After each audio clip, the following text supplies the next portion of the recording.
নড়াইল জেলার কালিয়া উপজেলার বারুইপাড়া এলাকায় নবগঙ্গা নদীর ওপর নির্মাণাধীন বারুইপাড়া সেতু দীর্ঘদিন ধরে আলোচনায় রয়েছে।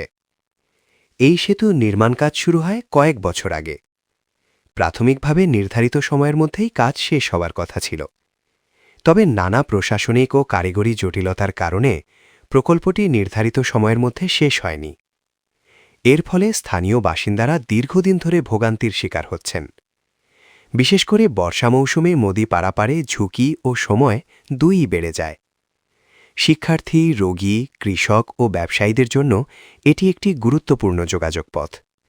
স্থানীয়দের মতে সেতুটি চালু হলে কালিয়া ও নড়াইল সদরের মধ্যে যোগাযোগ আরও সহজ হবে। পাশাপাশি আশপাশের একাধিক ইউনিয়নের মানুষ সরাসরি উপকৃত হবেন। ব্যবসা বাণিজ্য, কৃষিপণ্য পরিবহন এবং জরুরি চিকিৎসা সেবায় আসবে ইতিবাচক পরিবর্তন। বর্তমানে সেতুর কাজ চলমান রয়েছে। সংশ্লিষ্ট কর্তৃপক্ষের তথ্য অনুযায়ী চলতি বছরের জুন মাসের মধ্যেই নির্মাণ কাজ সম্পন্ন হওয়ার লক্ষ্য নির্ধারণ করা হয়েছে। এলাকাবাসীর প্রত্যাশা এই নির্ধারিত সময়সীমার মধ্যেই যেন কাজ সম্পন্ন হয় এবং দীর্ঘদিনের অপেক্ষার অবসান ঘটে। বারুইপাড়া সেতু শুধু একটি অবকাঠামো নয়, এটি এই অঞ্চলের মানুষের উন্নয়ন, নিরাপদ যাতায়াত এবং অর্থনৈতিক সম্ভাবনার সঙ্গে সরাসরি যুক্ত একটি প্রকল্প।